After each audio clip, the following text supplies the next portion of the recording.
Tushar,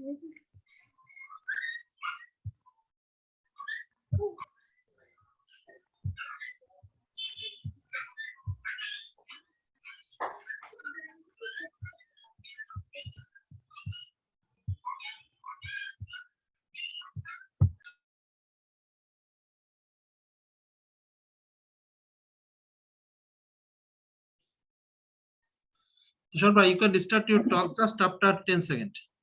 Okay.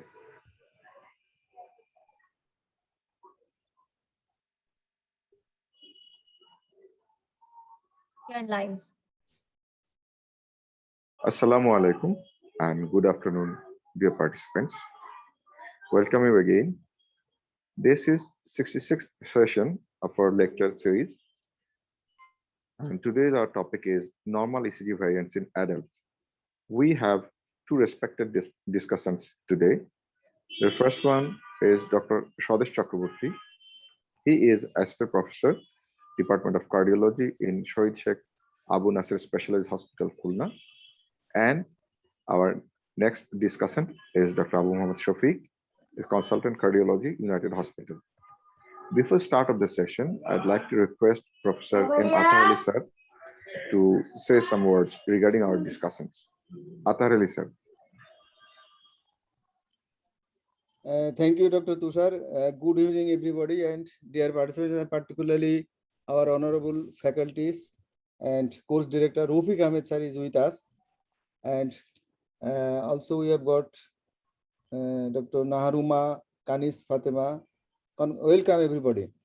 Sir, there are two speakers today, sir, Dr. Swadesh Chakraborty and Dr. A.M. Shafique. I want to introduce Dr. Swadesh Chakraborty. Sir, Dr. Swadesh Chakraborty is practically our student. He is now working as assistant professor in Sheikh Abu Nasser Specialized Hospital, Khulna. He is a very young cardiologist. He passed his MBBS in 1999 and completed his MD cardiology 2010. After that, he got training in interventional cardiology in Escorts Hospital, New Delhi. He is a very dynamic young interventional cardiologist. He is a good teacher and is a super clinician. Dr. Swadesh Chakraborty is a very difficult topics today, Dr. Swadesh Chakraborty. We want to enjoy your topics. And Swadesh Chakraborty follow Dr. A.M. Shafique, sir. A.M. Shafique is a very dynamic interventional cardiologist, a clinician, teacher, and he loved to teach ECG to his all young fellows. Dr. A.M. Shafique is a very special person. We like him. So throughout the session, we are happy that Dr. Rafique Ahmed sir is with us. So very difficult topics today, and I want to enjoy your topics with the help of Dr. Rafique Ahmed sir. Dr. Swadesh Chakraborty, you can start your topics. Thank you, sir, for your kind words. Actually, I was student and I like to be student of teacher like you. And today, respected course founder course director, Professor Atahar Ali sir, international course director Rafique Ahmed sir, and learned participants, very good evening and welcome you all to this academic session. Actually, I feel honored and lucky enough. I am grateful to ECG study group to giving me the opportunity to discuss in this very academic platform. I am sharing my screen. I'm working so check Abu Nasser Specialized Hospital.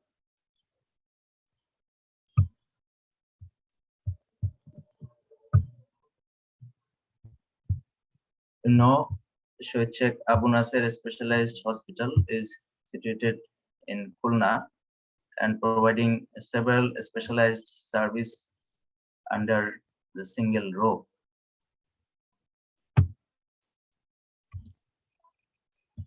It is, am I visible, sir? Yes, Swadesh. it is the view of Swadesh Chakraborty Specialist Hospital. Now I'm going to my topic. Is the normal variant. What actually we mean by variant? Variant is a noun and a form of version of something that differs in some respect from other form of the same things or from the standard. According to Cambridge English Dictionary, meaning of variant, something that is slightly different from other similar things. In ECG, the variant is electrocardiographic pattern which appears to be abnormal, yet occur in healthy individuals without any heart disease are termed as normal variant. In other words, in contrast to pathologic ECG patterns of normal variants can be described as constant ECG patterns that are neither linked to the corresponding typical symptoms, nor to corresponding clinical and anamnestic findings, and not to drugs. Certain recognized factors such as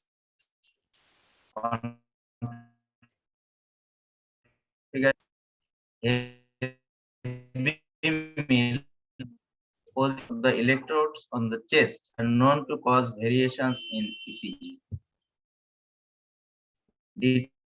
Detection of normal variants are important, and some normal variants are easily recognizable at a glance, have distinct patterns, have been designated by specific terms. Other may be less specific and affect mainly the TOA. Variants can be divided in children and other forms in adults. Our today's topic of interest in adults. Now we'll discuss few ECG variants. You see, there is two ECG. The upper one, the heart rate is around 50, and in the lower one, the heart rate is around 115. So it is sinus bradycardia and sinus tachycardia. Can it be a normal variant? Sinus bradycardia is often seen as a normal variant in individuals at rest and usually in athletes. Episodes of sinus bradycardia at a rate of even less than 40 beats per minute can be observed in young healthy people, sometimes with sinus pauses of up to 2 seconds. Sinus tachycardia is normal during exercise and under conditions of mental stress. And look at the rhythm of this ECG. The lower part, there is the rhythm strip, and initially the heart rate is around 75, and in the middle part the heart rate is around 100. So RR interval varies from phase to phase. So it is in types of arrhythmia. Generally, sinus rhythm is not completely regular, especially in lower rates. If the deviation exceeds more than 15% of the basic rate, the term sinus arrhythmia is used. In young healthy people, the rate variability may exceed 50%. Sinus arrhythmia is almost always normal. Now come to the P wave. In this ECG, you see the P rate in lead 2, 3, AVA, and some of the chest leads. So here we can see the P wave vector. It is the fusion of the left atrial vector and the right atrial vector. And we found different form of P waves in different leads, and in AVR it is inverted. In AVL it may be biphasic, and in most other leads it is usually positive. The P wave vector in sinus rhythm is a fusion of right atrial vector and the left atrial vector. In the limb leads, the fusion vector that corresponds to the P wave has an axis of plus 50 to 80 degree, often around 70 degree. As a consequence, the P wave is always positive in lead 1 and always negative in lead AVR. The P wave is mostly positive in lead 2, AVF, and 3, but may be biphasic in these leads. In leads AVL, the P wave may be biphasic, positive, or even negative. There is no real differential diagnosis of sinus rhythm. Only a rare focus near the sinus node cannot be distinguished from one of the sinusal origin. In this ECG, probably it is a lower atrial rhythm. And now come to PR interval. Swadesh, Not, sir, Swadesh, can I interrupt you? Sir. Can you go back to the previous ECG? sir, Previous ECG? sir. This one, sir, POF. This one. Sir, Rafique, sir? Sir?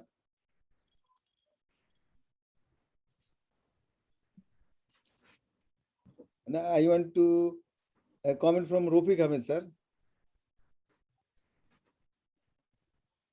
So we'll discuss this ECG afterwards, Swadesh. Sir.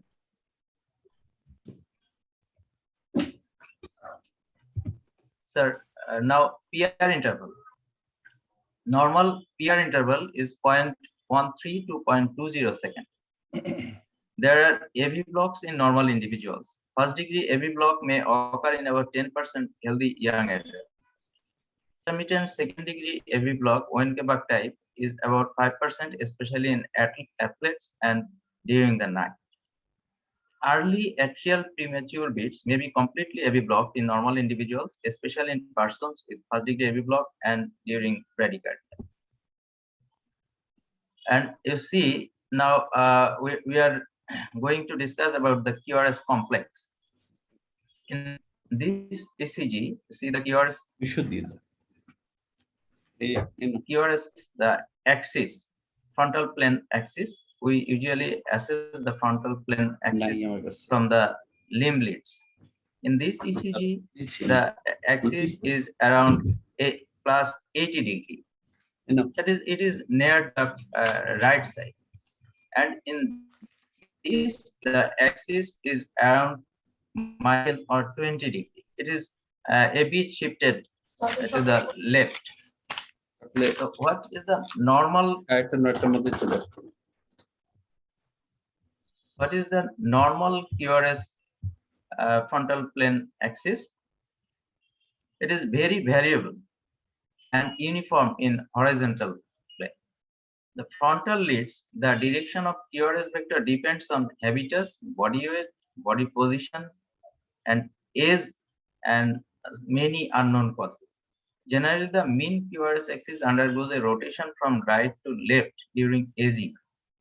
Right axis deviation or left axis deviation are rare in middle-aged patients, and substantial changes of frontal plane QRS axis within a short needs further evaluation.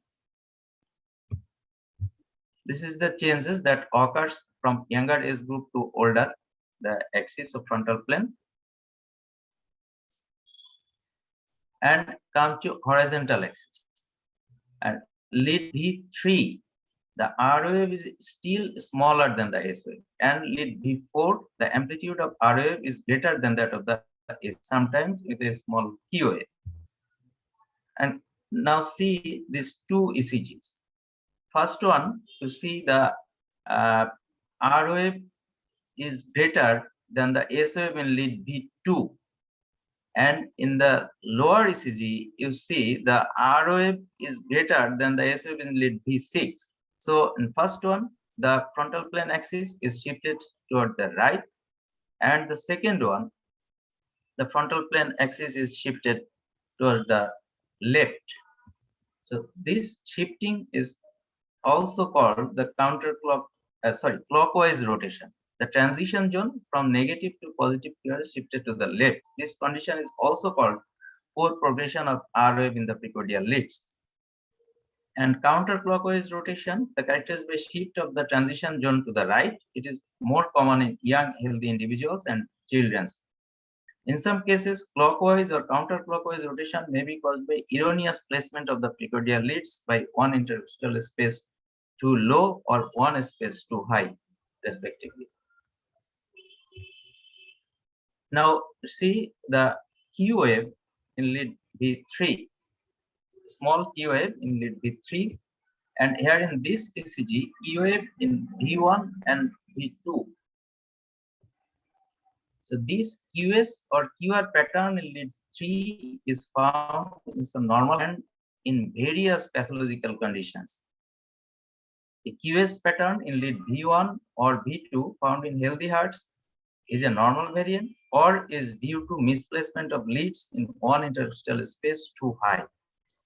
The correct diagnosis of Q or QS in lead 3 and QS in V1, V2 is met not only by morphologic ECG criteria, but also by anamnestic and clinical findings. In cases of doubt, further examinations and investigations are necessary.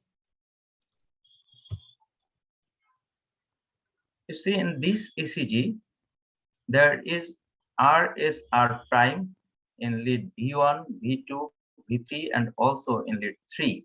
Here, height of R wave is smaller than height of R prime. And this ECG, again RSR prime, but height of R is longer or larger than the height of R prime. So it is incomplete right bundle branch block pattern.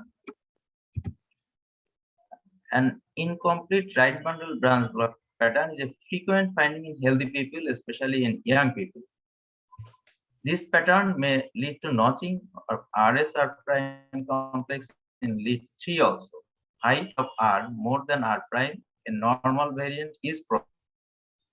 The QRS configuration with height of R smaller than R prime presents a normal variant in many cases. However, we have to exclude disease of the right ventricle. In this ECG, see the V3, the QRS complex a bit wide and there is a notch, but QRS complex is still within the normal duration. So this pattern may persist as a normal variant. Sometimes low voltage QRS complex also seen as a normal variant. Now come to ST segment. In this ECG of this young man, you see the ST segment is clearly elevated in lead V2 and V3. J point and ST segment may be elevated up to 2 to 3 millimeter and rarely up to 4 millimeter. Relative high amplitude of the S and TOFs in lead V2 and V3. This common pattern of repolarization should not be misinterpreted as acute ischemia. And again in this ECG, you see there is elevated J point and TOF ST segment contivity upward, especially in lead V2 and V3 and also in V4. This example of early repolarization. Early repolarization is characterized by marked constant elevation of the J point and ST segment in 2 to 4 millimeter, emerging directly from R wave downstroke in the anterior precordial leads and or the inferior leads 3 and AVF.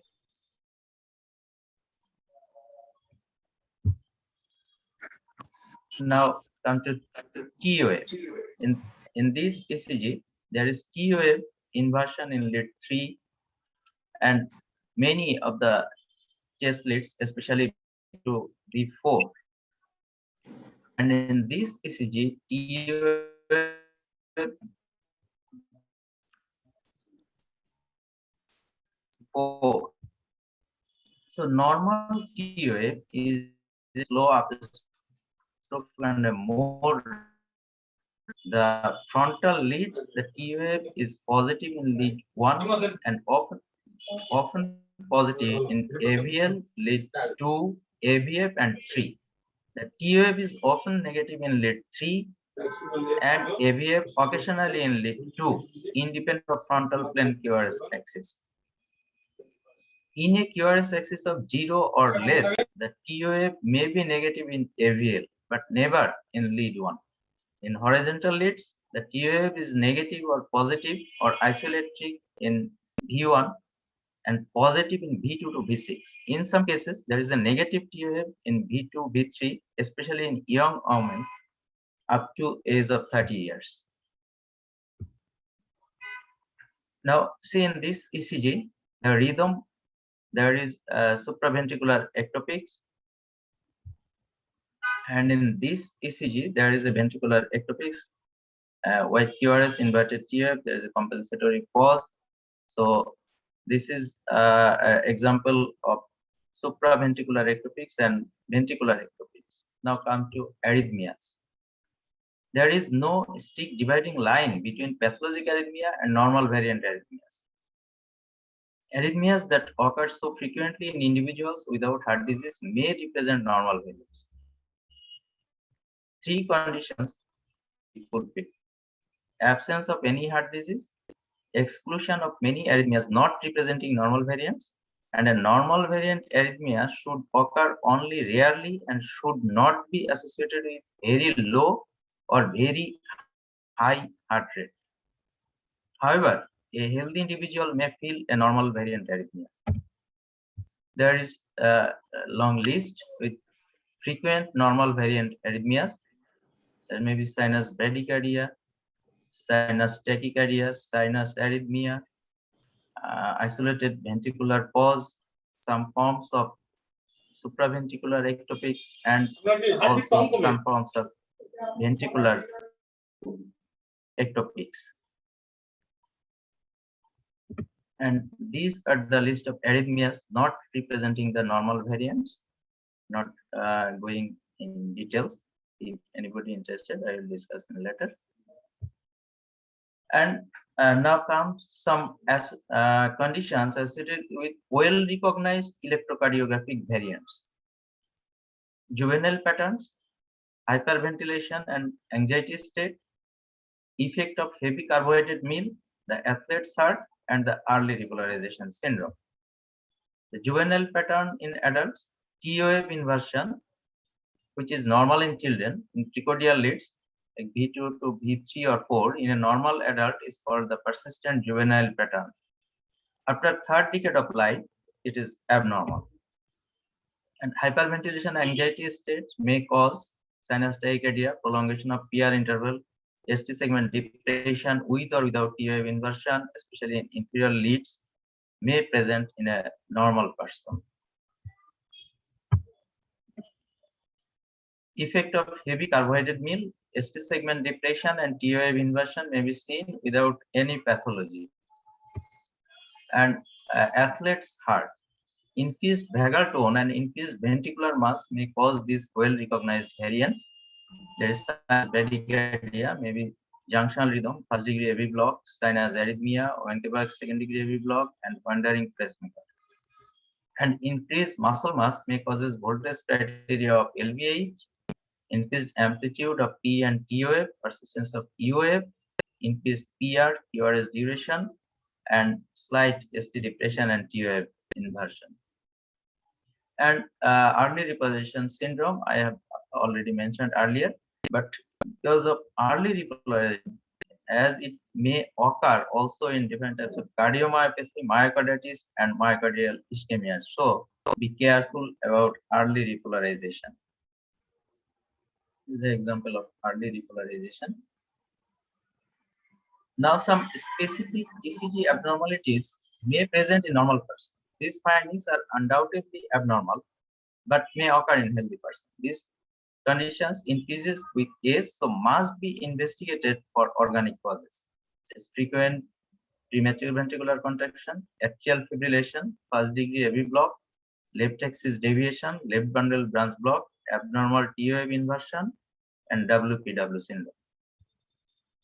Now I am the last part of my presentation, and so if we summarize the abnormal normal variants of the ECGs, P-wave variants, there may be abnormally tall P-wave with normal duration, notching of P-wave with normal duration, Qrs complex variants, abnormal T-wave for normal duration, tall T-wave in tricordial leads, high voltage in tricordial leads, AV nodal or intraventricular conduction delay, long PR, bundle branch block, notched QRS, and persistent juvenile pattern, early repolarization syndrome, especially below 30 years of age, non-specific T-wave variants, early transition or counterclockwise rotation, or progression of the R waves, and ST segment variation like J point and ST segment may be elevated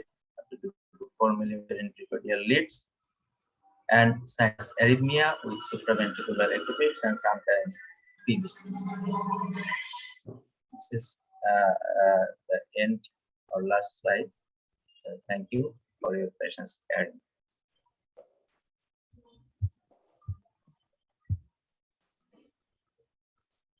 Dr. Swadesh, can you stop your screen sharing? Sure. Thank you, Dr. Swadesh, for your nicely prepared, excellent talk, but very many lots of information. Rafique Ahmed sir, I like to request to make a summary. It's a very difficult and long, but many information, sir, about the. I had no idea about this such kinds of non-normal variants. Huge information, sir. No, thank you, Swadesh. Very good lecture. I mean, we have to remember these things. So the ECG is a picture. So what happens is you can go two ways. One is what we consider normal, and then you find something grossly abnormal. And then sometimes you'll find a P wave looks funny in lead 2, 3 AVF. Really, it is sinus rhythm, but then you exclude it and then find out that this is actually a variation of normal sinus. But to this thing, I think it will be a very interesting project for anyone to set a standard for LVH in Bangladesh. What the Japanese did is that in Japan, they don't use S1, V5, S1 in V1 and R in V5 more than 3.5. That's the Western standard. They use 4.5 millivolt. So I think with the presence of echo, one can do a study whereby they will take standard readings and compare with the echo finding and come up with sensitivity and specificity. And you can talk to a statistician to find out how many patients you need to do this. This is a very good project. Either Wadud or somebody in academic can give it as a project to a student. And the good thing about this is that in the old days, you have to wait until the patient dies to confirm that there is LVH. You don't have to do it anymore. You can use echo as a standard for this. And that will be a very good project to do. Thank you. Abdul Chowdhury. Swadesh, that was very wonderful and very surprising. But you have rightly shown how many variations are there. And it just shows that whatever the finding is, you have to interpret the finding contextually. So in a young girl, teen version in V1, V2, V3 is quite all right, but not so in a young man. That's the context we have to think about. After heavy meal, after emotion, there are T-wave changes that can happen. So these are interesting findings and interesting observations, and the knowledge you have gathered nicely in such a beautiful lecture. Thank you very much. Thank you. Thank you. Well, one of the quick note for everybody, if you think that the patient should have a normal ECG and you find V1, V2, V3 abnormal, please recheck the position of the electrode. Yes. That is so, I mean, and those leads are it happens always. In our office also, we have technicians, they do it, and they just take it casually and just put it anywhere. So that is the most common mistake site.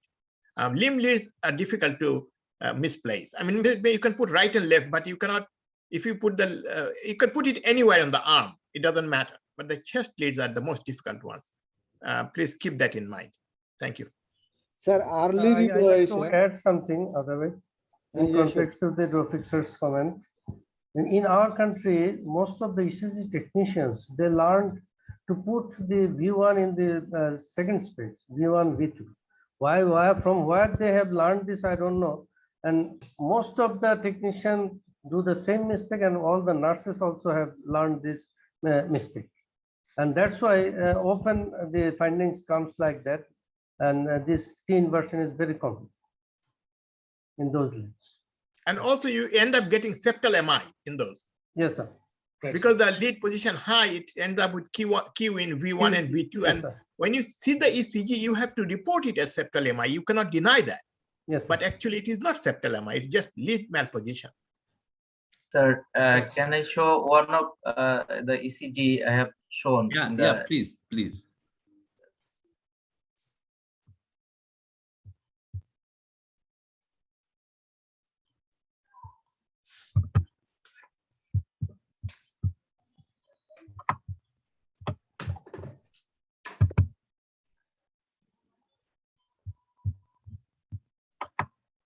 Sir, this ECG, you see, there is a Q wave in lead V1 and V2. It seems like septal MI. And again, you see the T wave inversion in lead 1, AVL, and V6. Actually, this is an ECG of a patient of left ventricular hypertrophy that I've mentioned Rafique Ahmed sir a bit earlier. I have done echocardiography of this patient, and it is not a normal variant. Actually, it is left ventricular hypertrophy and erroneous placement of the chest rate, probably 1 space above that have mentioned by Jamil sir.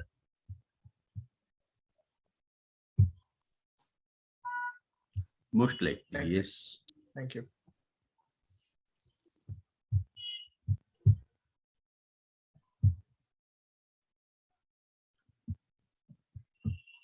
Sir, in some ECG reports,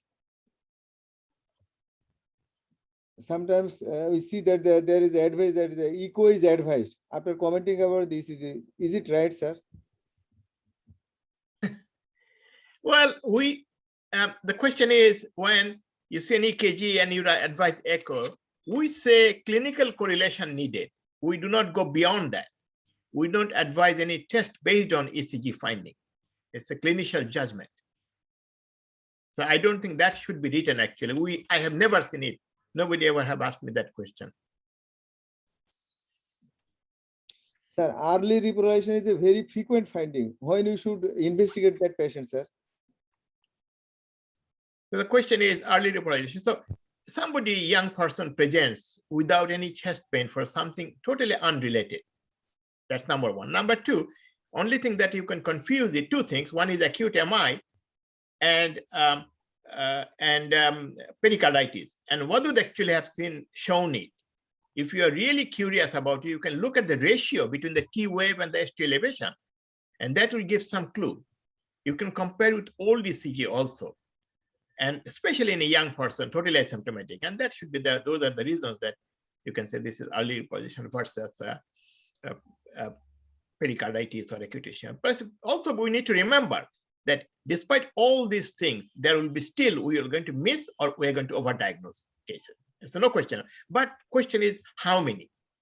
And that is the thing, that how many overdiagnoses we can do, how many underdiagnoses, that should be less than 5% or so, preferably. But anything up to 10% should be acceptable.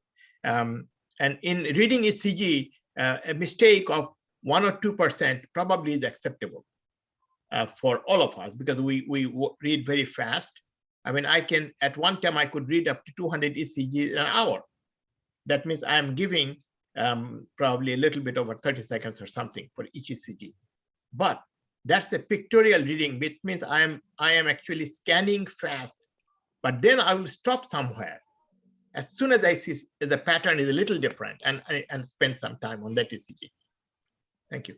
Sir, sometimes in Holter, there is no complaint and there is no tracing documents, but in the computer's text, there is some comments that there is a few seconds atrial fibrillation like this. And Dr. Swadesh has shown that the atrial fibrillation may be a normal variant sometimes. Sir, what we should do in this case, sir? That is there is no documents in the tracing, but computer has said that there is some few seconds of atrial fibrillation.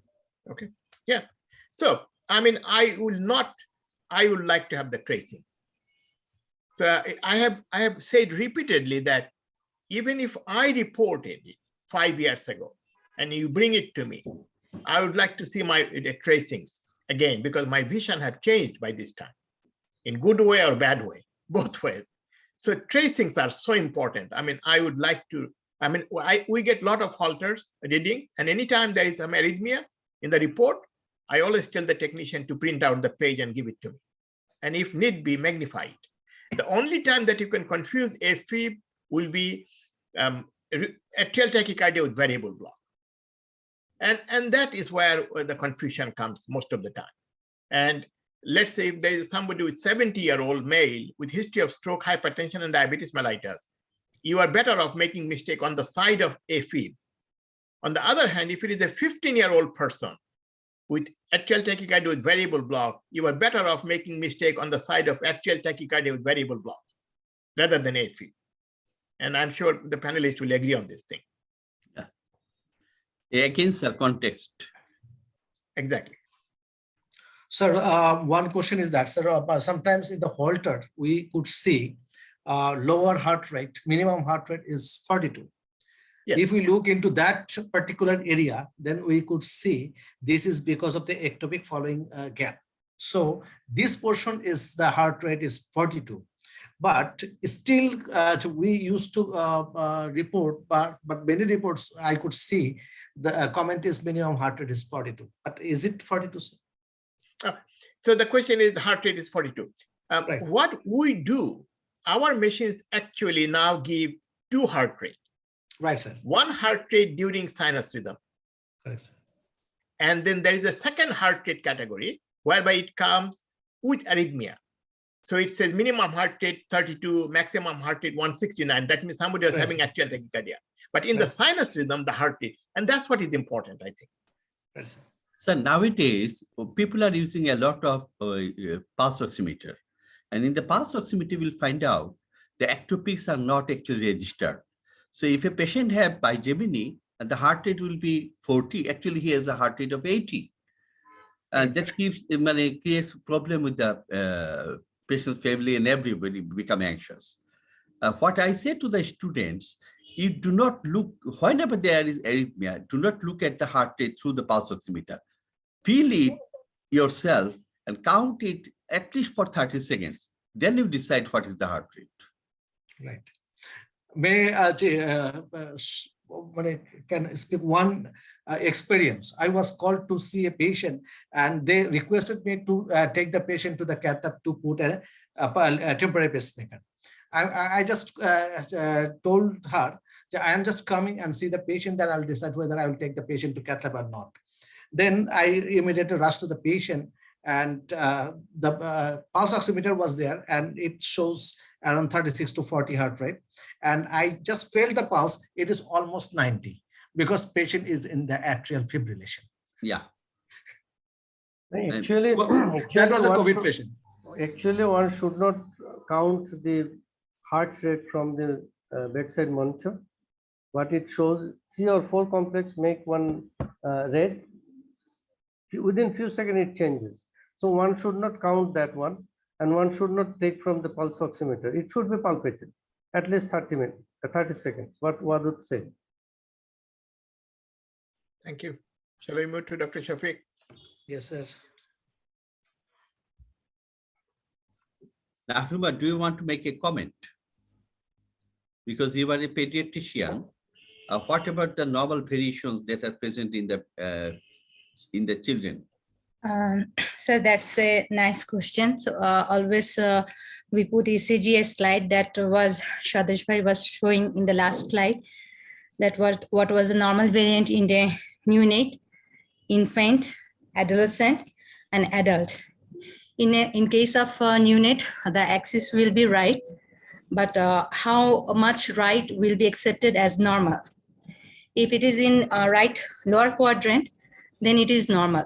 But if it is extreme right axis, then we can put a diagnosis that severe or critical PS or due to pulmonary atresia or TOF. But in case of TOF or severe critical PS, the axis not will be right axis. But sometimes we have to correlate with clinically. Sorry, sir, I was walking, I was in the stairs, so I was a little bit in Shortness of breath. Shortness of breath. Okay, sir. And the axis is important, and it will be in normal axis when the age of 4 to 7 years of age. And in newborn that I told that it was right axis, and it was in 1 year it around normal axis, and 3 to 7 it was in like adult, minus 30 to minus 90, minus 30 to 90. And one thing important that ST elevation, that was initially uprise of ST elevation in initial 48 hours.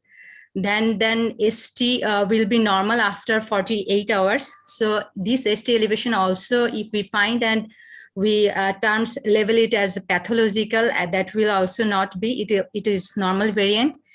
And another thing is, sir, we usually that it is almost like that, sir, that axis and the RVH, LVH, all these things, sir. Thank you. Thank you, Nehma. Yes, thank you, sir. One question is there. Swadesh, can you answer that? Dr. Kanij Fatima, she asked, she is associate professor in Bardem. ST changes due to heavy carbohydrate meal seen in which leads? Is it all the leads or only the inferior leads?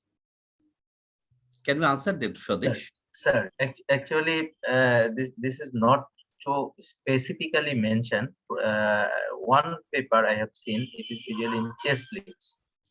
STT changes in chest leads. And the explanation they have put, that probably high carbohydrate causes shifting of potassium intracellularly more, and that may cause the STT changes. So my curiosity is, if one have a very big tummy, is there any changes in the inferior leads?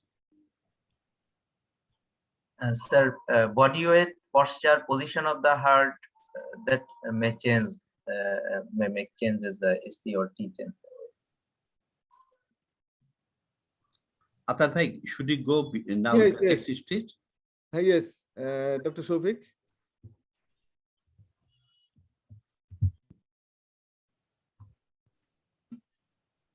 So Shafique is going to give us the Red and beyond.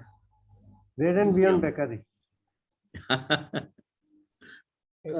Thank you, sir. Thank you very much for giving me the opportunity in this forum to show some ECG and to learn myself as well in this forum. And definitely our learned audience will enjoy, inshallah. And definitely I should learn from Rafique sir, Atahar sir, Wadud sir, and Jamil bhai as well. So I just want to show some ECG for discussion, and through which I want to learn so many things. So first, can you see my, just I'm taking things below. Okay. So male 62 years, diabetes, hypertension patient transferred to a hospital emergency department after 2 days of AMI inferior, got STK in that hospital. Then in the ambulance, during transferring the patient to our hospital, patient experienced chest pain, and at the same time, she had a short period of unconsciousness. In the emergency department, this ECG we could found. Actually, I was not in the emergency department, just I was have a phone call, patient with chest pain there, and they wanted to take the patient to cath lab. So what could be the diagnosis? Patient already got streptococcus 2 days back for inferior myocardial infarction, and patient came with this ECG. So I just want to get some poll. Could it be acute inferior myocardial infarction with sinus bradycardia with tall T anterior due to hyperkalemia? Acute inferior myocardial infarction with sinus bradycardia with tall T anterior due to hyperacute anterior myocardial infarction? Acute inferior myocardial infarction with 2:1 second-degree AV block with tall T due to hyperkalemia? Acute inferior myocardial infarction with 2:1 second-degree AV block with tall T due to hyperacute anterior myocardial infarction?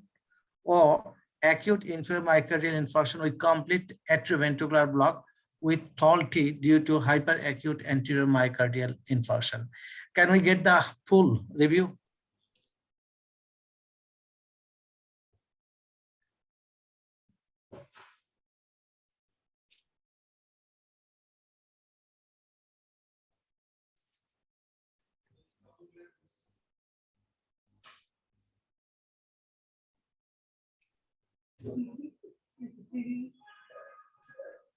So 30 minutes, 30 seconds for the poll. Sir? Right. Yes, Okay. dear participant, please vote. Vote, please. Kamal bhai, please give 30 seconds for this. Yes, 30 seconds.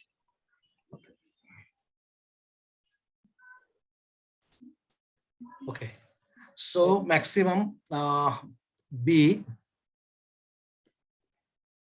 that is acute inferior MI with sinus bradycardia.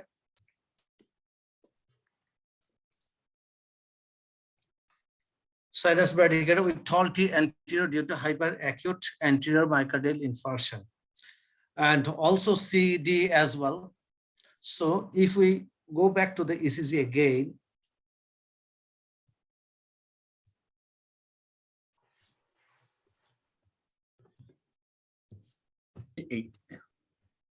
Can you, yeah, that's right. okay. So if we go back again, so this is inferior myocardial infarction, already been told. This is from the history, and patient got streptocarditis, and as well we can see poor R wave in to AVF and Q wave in the late tree. So it is acute inferior myocardial infarction. Shafique But, bhai. yes. He's here. Oh, Hafiz bhai, I was just waiting for you Assalamu because of alaikum, the Hafiz first bhai. slide.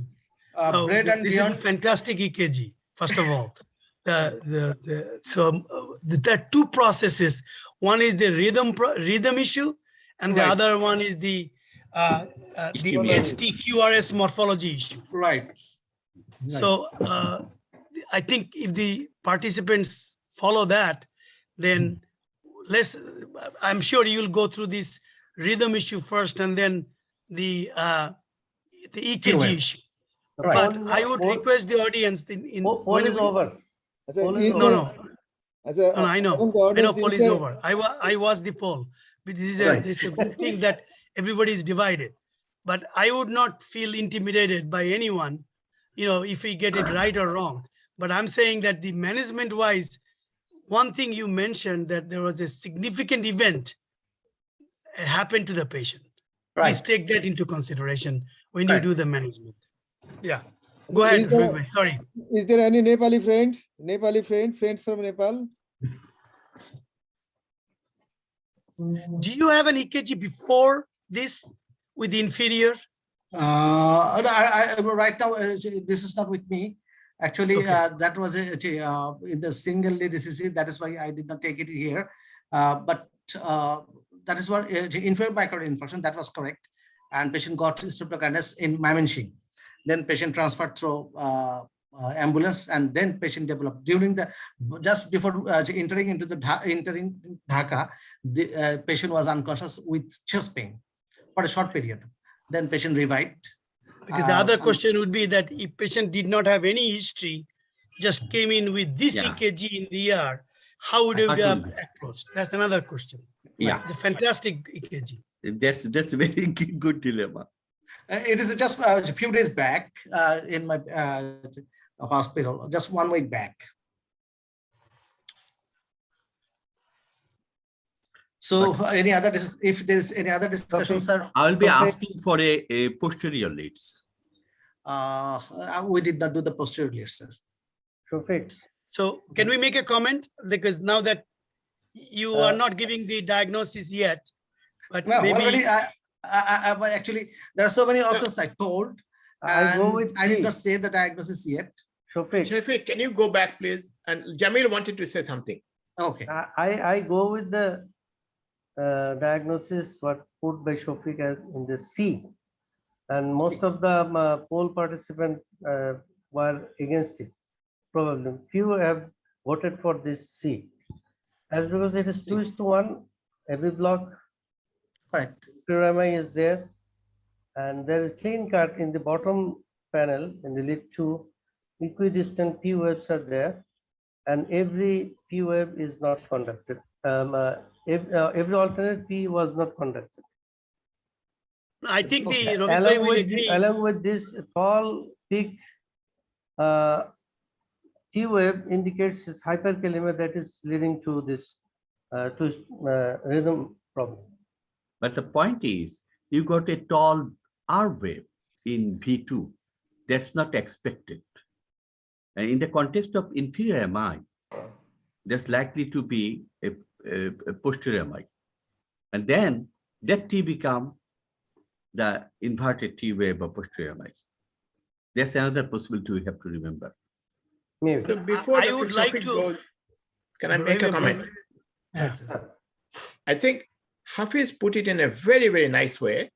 The two issues, one time I have to agree with Hafiz. So at least one time I have to agree.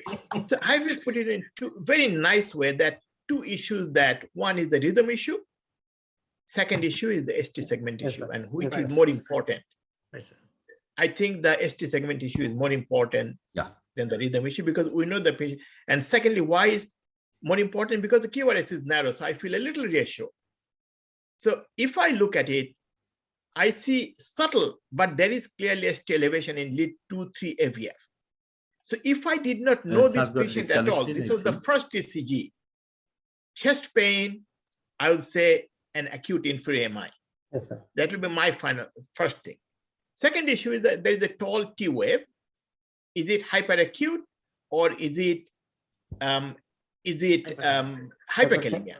The base is a little, I mean, I'll keep both in my spectrum, but the base of the T wave is a little wider than what we normally see in hyperkalemia with that kind of T wave.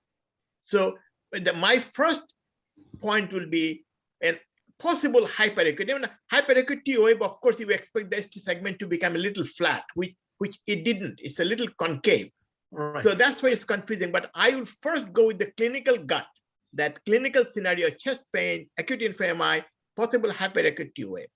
Second will be the rhythm issue. If I look at V4, and if somebody tells me this is sinus bradycardia with a E wave, I have to buy that. However, if I go to lead V1, that changes. So that's why you have to look at multiple leads. So because in V1, the P wave is negative, and you can clearly see there is a 2 P wave, so 2 to 1 heart block. I'm going to stop there and let Dr. Shafique take over, please. Thank you, sir. I have one thing to add, Rafique bhai. The patient had further chest pain after lytics. Right. And then After 2 patient days. also had a bad event. And this hyperkalemia can give this thing, but there is acute coronary insufficiency with anterior, with LAD. Sometimes we see that, and it reminds me of D Winter sign. D Winter sign is the little ST change and then a very sharp angle, tall peak T.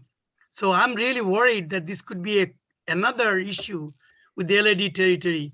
But I would do the same thing, that we'll check the potassium and kidney function, but I would have a very low threshold to take to the cath lab, not to wait. Okay, right, Dr. sir. Shafique. Okay, let's see. Okay, sir. Actually, a patient came to the cath lab directly. I told them to take the patient to the cath lab, and I was in the cath lab. And I got the ECG, and just I had the initial diagnosis, something what told Dr. Jamil Bhai. This could be hyperacute T because of hyperkalemia. And let's do a ABZ first to see the potassium level. And I could get the potassium level 4.5. So never delay, take the patient to the cath lab. So I have taken the patient to the cath lab and did the angiogram. So this is LCX is, this is the culprit I vessel see of you went from the inferior groin. Did you put a venous line or temporary wire? No. Yes. I have taken the venous line, but I did not put the temporary pacemaker. I did take it as a venous Smart line. move. Definitely, no doubt, need to be taken.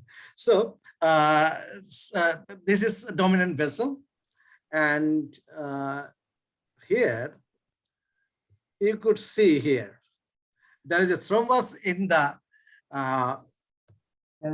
ostium of the LAD. Dangerous position. Already MI developed because of the LCX. This is dominant LCX, And this is the previous MI, inferior myocardial infarction. And this time, patient developed thrombus at the ostium of the LAD, and patient's blood pressure is around 90/50 in the cath lab. So what to do? No way to, so we need to treat it.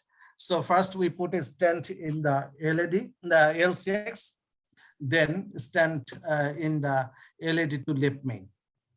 LAD to lip main. So this is the scenario. And in the table, patient blood pressure goes up to 130/80, and then patient sent to the CCU. Then we did the ECG, and ECG is like this. So after few hours, the ECG is this, and patient really, it is. It's like sinus now. This is sinus now, and actually sinus develop when we put the where then patient did the sinus, and that is why we did not put the temporary pacemaker there. But the patient developed cardiac arrest after reaching to CCU, and then when the ejection fraction was only 30%, and immediately patient developed bradycardia. Later on, patient was given atropine. That time, patient developed tachycardia and gone into failure. Then they ventilated and resuscitated, and later on patient extubated, and ejection fraction right now around more than 50%. So he's doing. When the patient coded, what rhythm was it? Actually, that time a patient developed sinus bradycardia, significant sinus bradycardia, and they have given the atropine at that period of moment. I am just about to the patient, and patient developed sinus tachycardia, severe, and at the same time flash pulmonary edema. So we intubated. So a couple of things, Shafique bhai. Yes. Post procedure cardiac arrest, if it is VFib or sustained VT, polymorphic VT, all of these patient goes back to the cath lab. I have this rule that no compromise, not one, and except somebody can tell me that there is a severe acidosis hyperkalemia, but usually they don't go into VFib, they go into PEA. So VFib arrest is a huge deal following the post-PCI situation.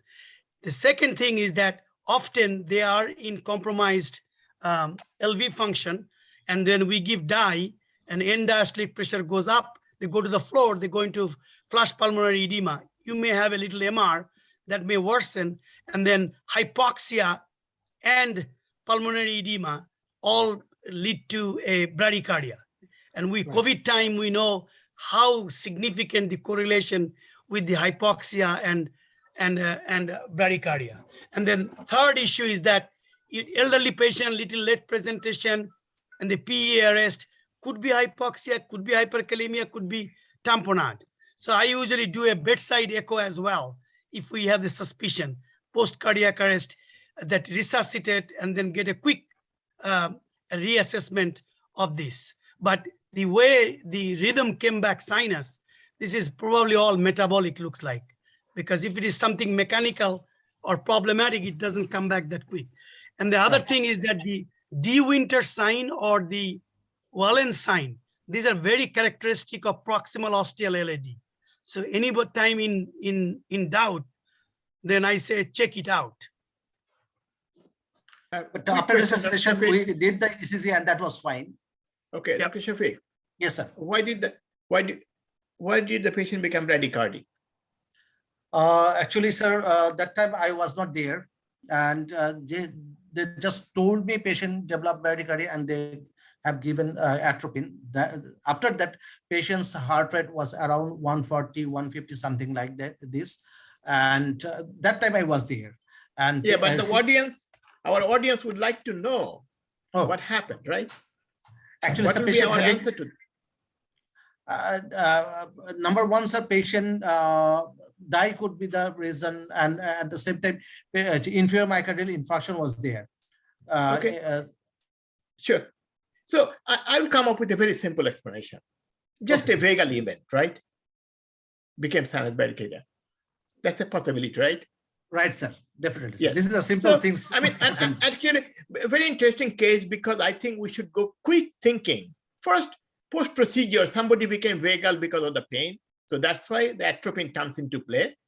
Second thing will come into play, did the patient develop pericardial effusion? If it is persistent hypotension, get an echo. And the third will be, if patient had VF or something, as Hafiz said, take the patient back to the cath lab. So very simple, good case. I would like to have this ECGs with the angiogram, please. These are good cases. And this is a perfect Rafique example. one thing I wanted to mention, if I may, vagal in the cath lab and post-procedure is not uncommon, but few things with the vagal. One, that there is bradycardia, hypotension, or there is some nausea, vomiting, or something. But vagal giving to cardiac arrest is almost non-existent. Yeah. But this patient did not go into cardiac arrest. Right. Actually, only the bradycardia was there, and then given atropine, and patient developed failure because of the high. We never lost weight. pulses. No pulse loss. Yes. Okay. Right. But the, never lost pulses, right, Shafique bhai? Right. Never lost pulses. Pulses were there. I asked one thing about the procedural strategy. So could the LED can be done first, as because that was more acute than the LCH? Actually, approach could be difficult because I'm going to put the stent from LED to left main. That is why I put LCX first. Then you have to put the stent through the stars of the left main stent. So he put it rightly. That is possible. But, that's fast. Now your strategy is, I think, appropriate. And I would say that I would very strongly support Shafique bhai's strategy. And probably is a teaching thing. If you are touching left main and occluding, then secure as much as you can. Secure your RCA, secure other territories, secure other things before you occlude the left main. Right. So patient will tolerate, particularly if you are doing this without any mechanical support, which you did. Fantastic case. Thank you. Next, please. Please continue. Okay. Female, 65 years. 65 years, diabetes, hypertension, CKD, or maintenance hemodialysis, developed cardiac arrest in dialysis ward before dialysis started. Code blue was called and patient was resuscitated and ECG was done. What could be the cause of this rhythm? This is definitely agonal rhythm. This is not pulse oximetry. This is EKG, right? EKG, right. Yes. when the EKG looks like pulse ox, then there is only one diagnosis. Hyperkalemia. Yeah.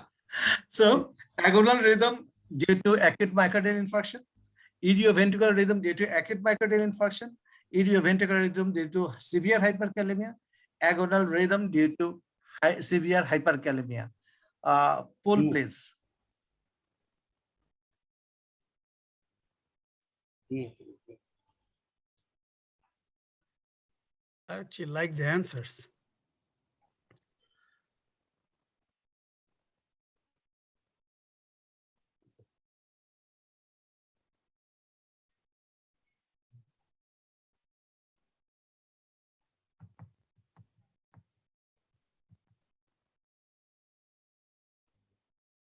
All these diseases are within the last 1 month.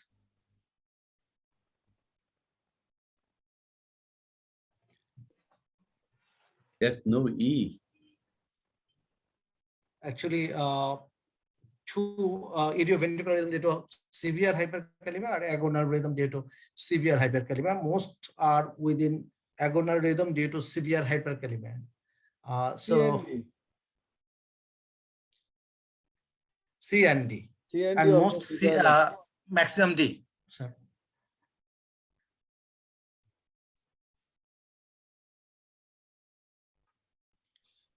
So it's not that much difficult. Actually, this is definitely agonal rhythm. And whether severe hyperkalemia or myocardial infarction, that is a question mark. What is agonal rhythm?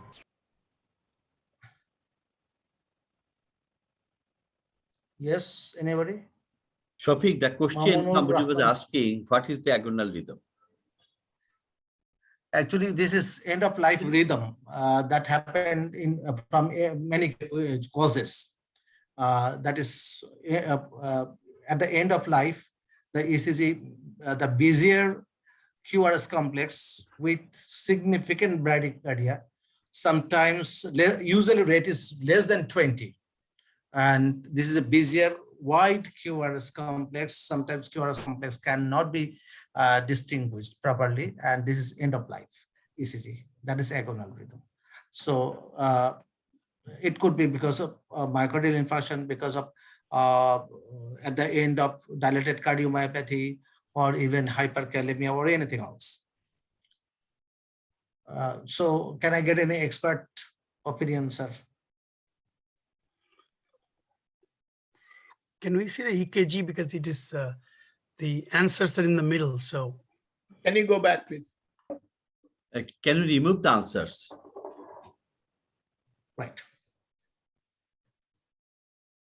So, I mean, we always talk about multiple choice question. In United States board exam, this same question will be half page with lot of things, and there will be giveaways, and giveaway is dialysis. And before. Yes. Here. Yes. That's the giveaway of this patient. And so the other part, this term agonal rhythm, of course, we use it. It's a vaguely defined term. Most of the time we use it for cases where there is no blood pressure and patient basically is dying. I mean, it's a ventricular escape rhythm. But if you look at this rhythm, it's fairly regular. And it is difficult to say whether it's idioventricular rhythm or a sinus P wave which we just cannot see in the setting. But as Hafiz said, if the ECG looks like pulse oximeter, that actually is hyperkalemia, especially in this context. So this is a diagnosis of hyperkalemia. The rhythm, I cannot tell whether it's coming from the ventricle or there is a sinus P wave that we cannot see which conducted to the wide QRS. So definitely hyperkalemia. What is the potassium? Right, sir. Can I make a comment? Right. One thing is that we know that hyperkalemia suppresses the P waves. And in hypokalemia, the rhythm usually is a VT or VF. So Brady is more likely to be associated with hyperkalemia when the patient has a CKD and before the dialysis. Right. And history is very suggestive. This is hyperkalemia. And actually, patient potassium level was 9.25. Yeah. The patient was resuscitated well, and patient survived. Patient intubated initially and then extubated after getting the dialysis. Now, what is this rhythm? It is afterwards when the still at this ECG level, patient's potassium level was 7 plus. Still, we do not see any P wave. Still, the potassium level was 7. This same patient after resuscitation. And after giving the appropriate treatment and starting the dialysis immediately after, potassium level is still 7. Then the ECG was. I did not take the ECG later on, and this is the ECG. My question to Rafique bhai. Can I ask a question to Rafique bhai? The lead 3, there is a QRS, and at the end of QRS, there is something like looks like P wave. You buy that P wave? Interval prolonged. I was about to come to that, but go to lead V2. Before there is a P wave in the lead that you are pointing. It can be T or bifid T or U wave or a P, but in V2 it's a little better. You can see the P wave. After the P wave ends, tiny, and it actually superimposes as the rate gets faster, but as the rate gets slower, it moves away. So there is a P wave with marked first degree AV block now. Right. Because I think people will say right bundle and left axis, but the QRS morphology and the T wave, I would still say that I would not let anyone pass unless says hyperkalemia. Still, you should be able to read hyperkalemia in this EKG also. Yes, no question. I mean, it is so important to recognize it because the treatment you can give a lot of things acutely if you have the diagnosis in mind. Right. And the answer should be in the brainstem, not in cerebral cortex. I feel very proud about myself and the group that Hafiz is now thinking like an EP doctor.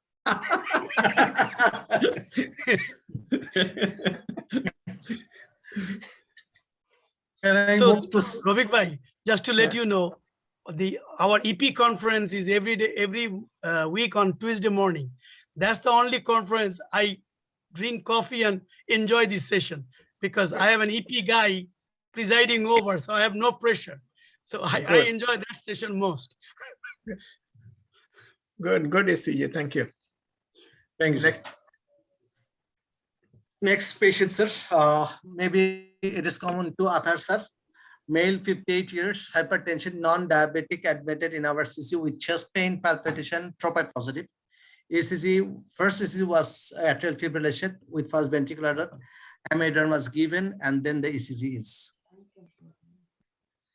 Then, is it supraventricular rhythm with LVS with strain, supraventricular rhythm with anterior myocardial ischemia, sinus rhythm with LVS with strain, sinus rhythm with Wpw syndrome with LVS with strain, or sinus rhythm with Wpw syndrome with anterior myocardial ischemia? Can I get the poll, please? Can you, I think the audience will have difficult time because they cannot see the ECG now. Okay, sir. Then I can go to ECG again. This is the ECG. Keep it like this.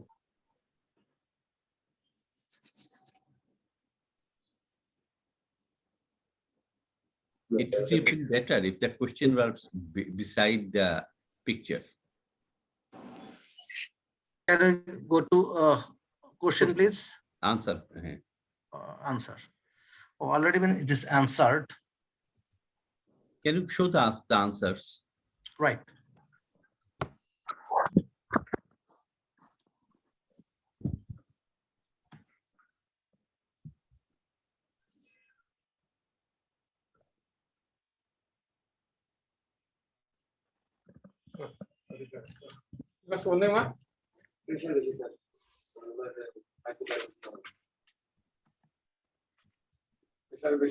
Can I get the result, please? Can I get the result, please, Ribu? This is the result. The result has been shown. Oh, I can't see it. Okay. Majority said C. Sinus rhythm with LVS with strain. So majority. Right. So this ECG was done in a standard way, that is 10 millimeter per volt. Shafique, remove the questions. Okay, thank you. Go ahead.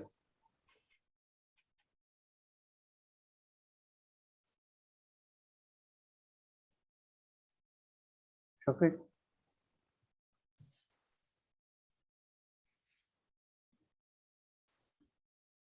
Shafique.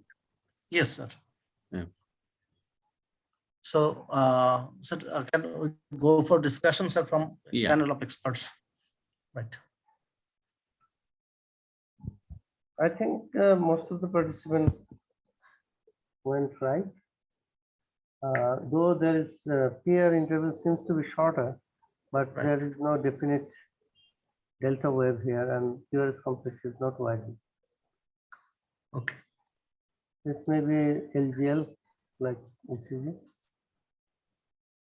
Right. Okay, we are going to next ECG. Can you come back? So this is done. Okay, sir. Okay. So I think as Jamil mentioned that PR is short, but look at lead 2. You can see in the delta wave, the P wave will not end and the KYS will start. Right. But that is not the case. And it is more clear in lead V1. So it's a short PR, but not per se typical Wpw syndrome. Yes, sir. That's important. I think the other part is bothering me is I think there is early transition, whether the leads were placed right in lead V2, V3. So keep that in mind, but that doesn't affect because V6 is great. V5, V6 is a good looking ECG. Yes. So when you interpret this ECG, you have to keep in mind that lead V2, V3 transition is early, maybe lead malposition, but V1 definitely is in the right place because P wave is biphasic, small RS, and the V6 and V5 and V6 are in right place. So that will give us enough material to interpret this ECG. Okay, let's go to the next one. Shafique, can you show us the answers? The question is, if you have Wpw, can you diagnose LVH or can you diagnose ischemia in presence of Wpw? Difficult to. And so that is why I have some differentials.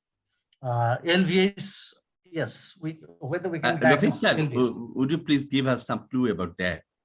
Because traditionally we tell the students that when you have Wpw, you should not put the diagnosis of LVH or the enteroischemia or something like that. Yeah, you were right, because what happens, same as PVC. I cannot diagnose LVH from a PVC. Let's say if I have a ventricular tachycardia ECG, I cannot diagnose LVH. And a pre-excited QRS complex will basically, it's a ventricular aberrant conduction through the accessory. So that becomes, I think we should keep that off our mind and just say Wpw syndrome. Thank you. Okay, sir. Thank you, sir. Actually, we did the ECG later on with now it's classical 5 millimeters per millivolt. So right now, this looks like Wpw syndrome. Delta wave is there. Yeah, if you look at V3, there is initial slurring. Yes, sir. And V4 as well, sir. Did you confirm this diagnosis? Sir, it has already been ablated. Is it pre-ablation or post-ablation? Sir, actually, Atahar sir already ablated the case. Actually, this patient admitted in our hospital. Then I sent the patient, and patient as well as this is the EKG of atrial fibrillation when admitted first time with this ECG, and patient was given amiodarone. Later on, we got the ECG first, and we did the angiogram as well, sir, because patient having troponin positive more than 2,000 probably. And where is the pathway? Sir, actually, this case was sent to me by Dr. Shafique, and I was also interested about this case as because this patient has got the hypertrophic cardiomyopathy. Yes, sir. Hypertrophic and this ECG and this atrial fibrillation. And the patient has got the frequent symptoms of palpitation. So on academic interest, actually, I did the electrophysiology study. The patient had got the typical supraventricular left lateral pathway, sir. Left lateral pathway, and had successfully ablated it. So look at lead V4. If you see the QRS, now there is a variability of the QRS duration during AFib. Yes, sir. Especially 1, 2, 3, 4, 5. Number 6 complex is narrow. And then number 7 is wide. And that fits in with Wpw. So it's a subtle pre-excitation, very nice ECG. So the first ECG was recorded after ablation? No. That was first ECG actually after amiodarone, patient reverted to this ECG. And actually, the QRS complexes are not there. That is why we did low voltage, that is 5 millimeter per millivolt. Then we could see the Wpw pattern. I will show the ECG before and after ablation in next another session. Actually, I have got this. Yes. Good. Okay, thank you, sir. Could it be intermittently manifested? When the first ECG was recorded, it was less manifested. Now it is more manifested. Actually, fast ECG, it is really difficult to understand. Still, there is a pre-excitation. ECG is there. Here, okay. Let me make a comment on this. Right. What happened this ECG was done after patient converted to sinus rhythm, right? Right, sir. Right, sir. That means, and the patient had amiodarone. Right, sir. Right, sir. So that affected the accessory pathway conduction. And that's why the ECG looks more really confusing. Right. I think that's what that is the only explanation that I can come up with, that the accessory pathway is blocked by the amiodarone, and conduction mainly happened through the normal system, normal pathway. Yes. Thank you. Beautiful cases, Shafique. Thank you, sir. Yeah, very true. And patient's resting LVOT gradient was 59 millimeters. And we did the angiogram as well, and it was normal. So long-term management-wise, I have a question. Will you consider anticoagulation for this patient? Even after ablation of the Wpw pathway? So that's the question I'm asking. So atrial fibrillation, Wpw syndrome itself cannot provoke, whether it can provoke atrial fibrillation. If it is, no. Then, but patient might have atrial fibrillation because of hypertrophic cardiomyopathy, ALA dilated. In that case, patient might need anticoagulation lifelong. Yes. So one of the issue, hypertrophic cardiomyopathy, then you ignore chats to Vascular because they are notorious for stroke risk and they are young.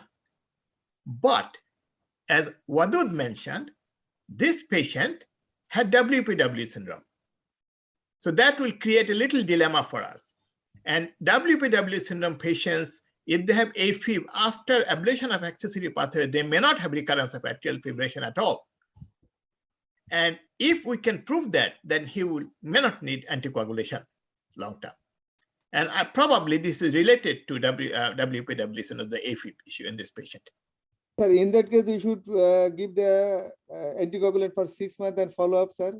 Well, that's what probably I will do. I'll give short-term anticoagulation and then do a halter or some kind of monitoring, just to make sure that the patient is not having AFib. And the other part is that this patient had palpitation. That's a good thing because a lot of patients cannot feel AFib. So this patient will be able to tell if they're going to AFib. So one will be getting a couple of Holter monitors and then ask the patient, look, if you have palpitation, just let us know. Sir. Thank you. Sir. Yeah. Rafique sir. Yes. But the substrate of hypertrophic cardiomyopathy is still there. It will be there. So for this patient, considering anticoagulation for a long time wouldn't be a much rational approach. Okay. Because the HCM is there. Absolutely. We are not curing that thing. Yes. So let's put a scenario, a different scenario. Somebody has diabetes, hypertension, and vascular disease. Chars VAS score is 3 now. Without AFib, we don't anticoagulate them. We only anticoagulate when there is AFib. So the question is coming up that was the AFib as part of hypertrophic cardiomyopathy or was the AFib due to Wpw? That's where the discussion is coming up. Yes. And a 58-year-old subjecting him to a long-term anticoagulation for many, many years.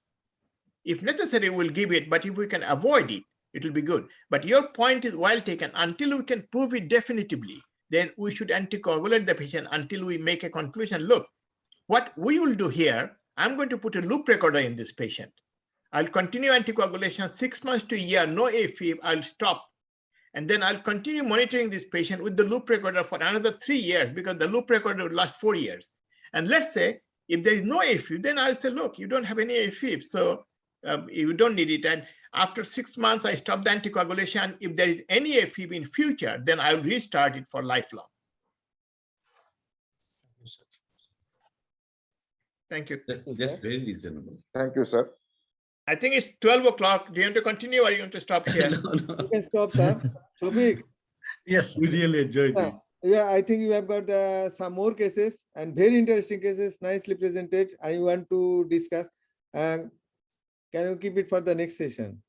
I think we need to get another session for Dr. Shafique. Right, These are good ECGs, provocative cases, and this is the beauty of it, that showing ECG from your practice, patients that you have taken care of, and that touches us, all of us, and that's the beauty of it, and that's a real life scenario. This patient came, went to the cath lab, became bradycardic. We are not talking about a hypothetical situation. We will discuss theory, true. Patient could have VA, patient could have pericardial, but we found out that most probably this was vasovagal because a patient became bradycardic, a little dizzy, and atropine responded. That proves my diagnosis. That's what we need to see. Thank you. Hafiz has actually a lecture on troponin, and there is a site, I don't know if you got the link. He's talking about troponin elevation and definition of MI, which is a very interesting topic, I find. So I'm going to attend that now. So thank you all. Sir, before that, on behalf of ECG study group, we want to congratulate Dr. Chowdhury Hafiz. Actually, he is rewarded fellowship from the BCPS. Abdul Chowdhury. Sir, it's really something that we really feel proud of. And when we are talking about actually the giving out the fellowship, we just followed, Rafique sir got it last year, isn't it, sir? 2013. 2013, last time. And this time we think about in cardiology who should be nominated. And the name came out, the name that came out is Chowdhury Hafiz Ahsan. We really feel proud from the ECG study group that we are associated with him and he is contributing so much in our forum. And we, as Bangladeshi doctors who are residing in abroad, and they're contributing in such a way for advancement of our doctors who are residing here, this মেলবন্ধন আমি যেটা বলবো এটা অসাধারণ। সেজন্য BCPS এর পক্ষ থেকে ইউনানিমাস সবার সিদ্ধান্ত এলো যে তাদেরকে আমরা ফেলোশিপ কনফার্ম করলে আমরা সম্মানিত হব, সেটাই sir. Thank you.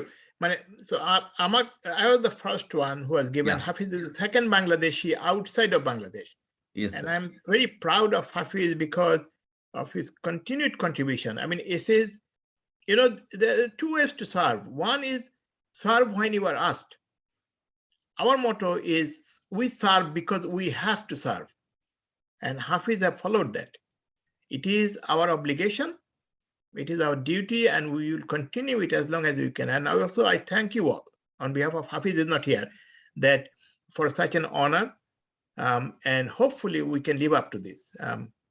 Thank you. Thank you, sir. Thank you, sir. Swadesh. Thank you, sir. Thank you very much for your Thank you, excellent bhai. presentation. Really.